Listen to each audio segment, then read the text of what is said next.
ગોકુળના તમે સાંભળો, ગોકુળની અંદર સ્વામીજી સંસ્કાર હતા ને એટલે કૃષ્ણ આવ્યો. દેવકીની કુખે જન્મે જ કોઈ શંકાને સ્થાન નથી. દેવકીના ખોળામાં નારાયણ પ્રગટે જ. શું કામ? કે જે જનેતાએ 7 સંતાનોને નજર સામે મરતા જોયા હોય અને પછી તો રોઈ રોઈને સાહેબ આહુડાય હુકાઈ ગયા હોય અને કંસનો એટલો બધો કોપ હોય તો કંસના કારાગૃહમાં એ પરમાત્મા પ્રગટે જ. પણ જશોદાના શું એવા ભાગ હશે કે સાહેબ હજી આંખ વીંચીને ઉઘાડે તો અખિલ બ્રહ્માંડનો માલિક કેમ કહેવાય પડખામાં ગુગવાટા કરતો હોય. અને અમારા કાક બાપુ લખે છે શ્રાવણ વદ આઠમની આજ નારાયણની સામે સ્વામીજી એક વાત કરું થોડી. શ્રાવણ વદ આઠમની અડધી રાતનો મજર ભાંગ્યો અને દેવકીએ જેથી 8મા સંતાનને જન્મ આપ્યો તેથી એના હાથ પગમાં બંધન હતા, બેડીઓથી જડેલા હાથ હતા. વસુદેવ અને દેવકી એમ કહેવાય કે આંખમાંથી આહુડા પડે છે અને તેથી દેવકી એટલું બોલ્યા, નાથ આ મારું 8મું સંતાન છે, કંસનો કાળ છે, આને ગમે એમ કરીને બચાવી લ્યો. તેથી વસુદેવ એટલું બોલ્યા હતા, દેવી મેં પણ મારા 7 સંતાનોને મારી નજર સામે મરતા જોયા, હું કાંઈ ન કરી શક્યો, હું આને કેમ બચાવું? અરે સાહેબ કેમ બચાવું શબ્દ જ્યાં પૂરો થયો વસુદેવના હાથ પગના બંધન તૂટી ગયા, બેડીઓ તૂટી ગઈ, જેલના દરવાજા ખુલી ગયા અને જેટલા એમ કહેવાય કે રક્ષકો બાળ એમ કહેવાય કે અંગરક્ષકો જે ઉભેલા, પહેરેદારો જે ઉભા હતા, જે કંસના ચોકીદાર હતા, એ મૂર્છિતથી ધરતીમાં ઢળી પડ્યા. રસ્તો સાફ થયો. અડધીક રાતને ટાણે ટોપલો આવ્યા. એ ટોપલામાં અખિલ બ્રહ્માંડના માલિકને સુવડાવવામાં આવ્યો. આ વાત એ માટે કરું, અમર સિવાય ઇતિહાસમાં 2 વાર ટોપલા આવ્યા છે. પહેલો ટોપલો મથુરાની જેલમાં આવ્યો. એ ટોપલામાં અખિલ બ્રહ્માંડના માલિક કૃષ્ણ ચંદ્રમણીને સુવડાવવામાં આવ્યો હતો અને એ હુંડલો આ આયરને નિહળે જતો હતો. અને બીજો હુંડલો જુનાગઢ ઉપરકોટમાં આવ્યો અને એ હુંડલામાં 9 હોરઠના ધણી નવઘણને હુવડાવવામાં આવ્યો હતો અને એ હુંડલો આયરને નિહળે જતો હતો. ભલા માણસ અડધીક રાતને ટાણે વસુદેવ ટોપલામાં લઈને નીકળી ગયા. આડા યમુનાજી આવ્યા. 2 કાંઠે યમુનાજી ગાડા બન્યા છે. કારણ કે આજે એને આનંદ છે કે ભગવાન અવતરી ચૂક્યો છે. અને એમાંય જ્યાં વસુદેવ ટોપલામાં લઈને 1 2 3 4 5 6 7 8 9 10 ડગલામાં અંદર ભરે અને યમુનાજી વ્યાકુળ બન્યા કે આજ મારા નાથના મારે પગ પખાડવા છે. સુંડલામાં સુતેલા કૃષ્ણએ નક્કી કરી લીધું પરમાત્માએ કે યમુનાજી ગાંડા બન્યા છે, હમણાં મારા પગ ધોહે અને યમુનાજી જો મારા પગ ધોહે તો ટોપલો મારા પિતાની માથે છે અને ટોપલાની અંદર હું છું, ન્યા પાણી ભોગે તો મારો બાપ બુડી જાય, તો બાપને બુડાડીને દીકરાના મહત્વ ન વધારાય.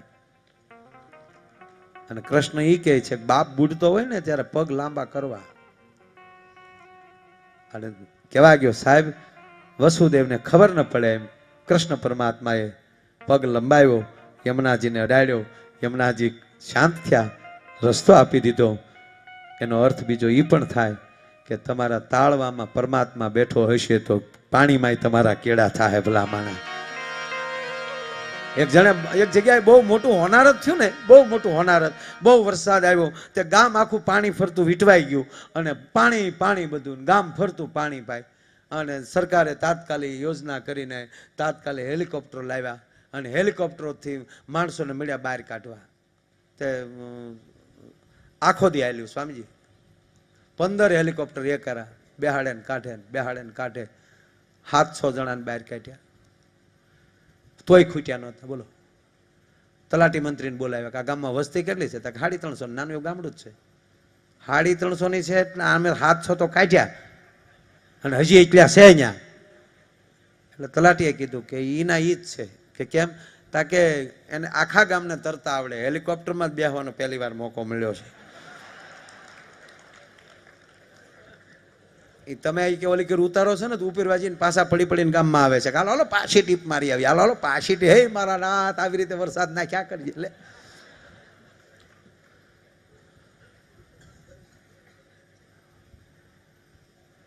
એક બીજો પ્રસંગ યાદ આવ્યો કહું.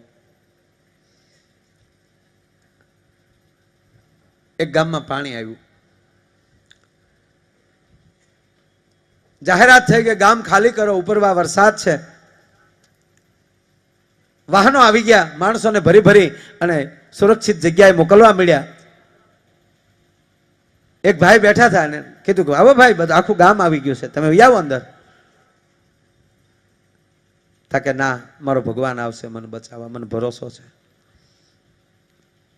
ગામની બજારમાં કડે કડે પાણી થઈ ગયું. ઓલા ભાઈ હોડી લઈને આવ્યા. ભાઈ તમે એક જ બાકી છો, હું તમને ખાસ લેવા આવ્યો છું, આવો હોડીમાં. ના, મને મારો ભગવાન લેવા આવશે. અગાસી માથે પાણી આવી ગયું. એ અગાસી માથે ઉભેલો પાછો ઈનો ભાઈ હેલિકોપ્ટર લઈને આવ્યા. કીધું ભાઈ ખાસ હું તમને લેવા આવ્યો છું, હાલો આવો મારી હારે. તા કે ના, મને ભગવાન ઉપર ભરોસો છે, મારો ભગવાન મને લેવા આવશે. છેવટી ગયો નહીં, તણાઈ ગયો, અવસાન થયું. ગુજરી ગયા પછી ઉપર ગયો ત્યારે ભગવાનને મળ્યો ઠપકો દેવા કે મારા નાથ, તારા ભરોસે હું બેઠો અને તું મને લેવા ન આવ્યો. ત્યારે ભગવાન એટલું બોલ્યા કે એકવાર હોડી લઈને આવ્યો ને બીજી વાર હેલિકોપ્ટર લઈને આવ્યો, તું ન આવે એમાં હું કરું ભલા માણા. જેના તાળવા તેજ કરતા હશે ને પાણીમાં માર્ગ મળશે. અને કહેવાય કે વસુદેવ ને પાણીએ રસ્તો આપી દીધો, યમુનાએ રસ્તો આપી દીધો. અને જયારે ગોકુળમાં આવ્યા, અવાજ કરે છે મારા દીકરાને કો હંગરો, પણ જેનો કંસ કાળ હોય એને કોણ હંગરે, જેનો કંસ વેરી હોય એને કોણ હંગરે. અને અમારા ભગત બાપુ દુલા ભાયા કાગ લખે છે કે મોટી મોટી મેડિયું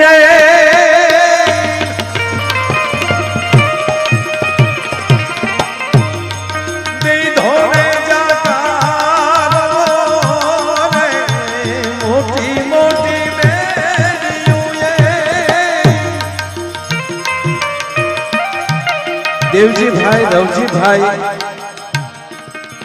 કારોત્રા થાણા મુંબઈ, હાલ એમના તરફથી પણ 10,001 રૂપિયા આવે છે. જોરદાર તાળીના આગળથી આપણે નોંધાવે. ધન્યવાદ.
માતાજી તારો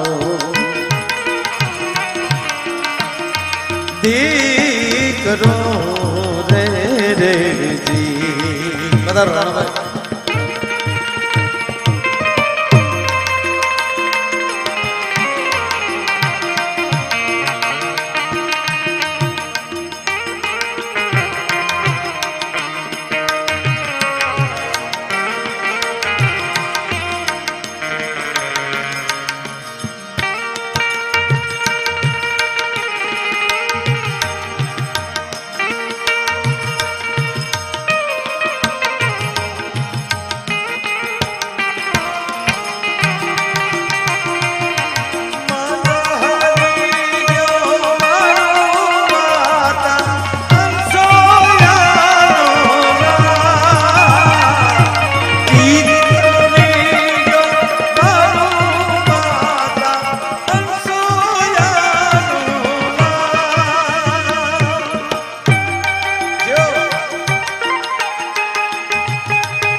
ઝૂંપડી કઈ હતી પાણીનો જાગરો જઈને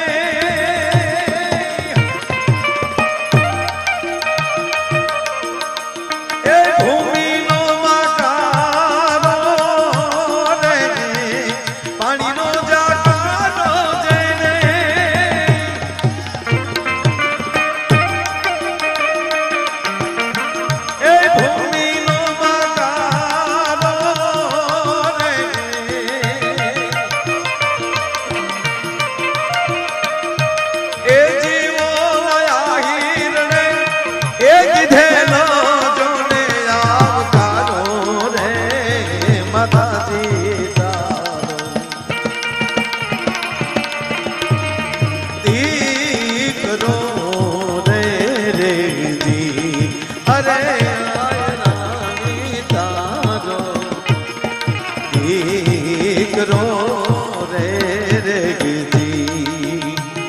તારા પિતાએ એવું થાયો તને પરબારો રે દેવકીજી તારો દીકરો રે દેવજી અરે દેવકીજી તારો દીકરો રે દેવજી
મૂલવે એ છે આયર નાયદા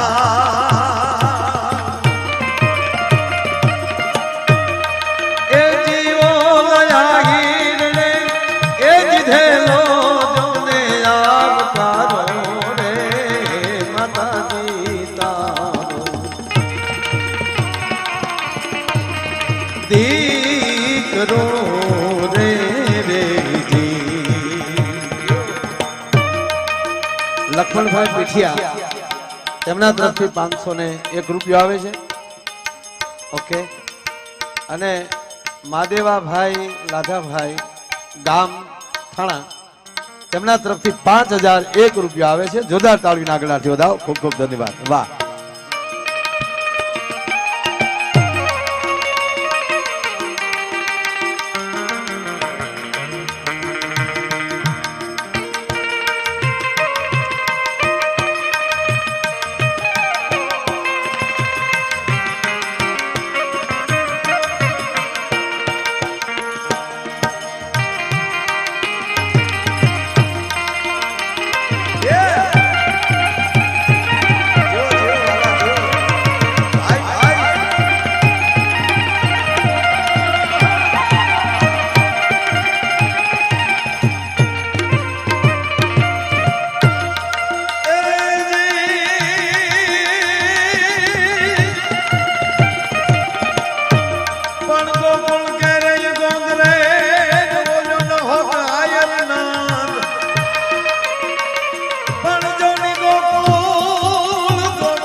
એ તો જાદા કેરો જગત માં અરે વાલા ફૂટત નહીં પર જા એ જીવો વાહીરને એ દીધેલો જોને આવકારો રે માતાજી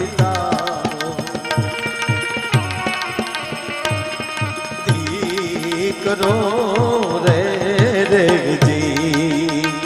તારા પિતાએ ઉઠાવો તને પરબારો રે દેવકીજી તારો દીકરો રે રેજી. અરે દેવકીજી તારો દીકરો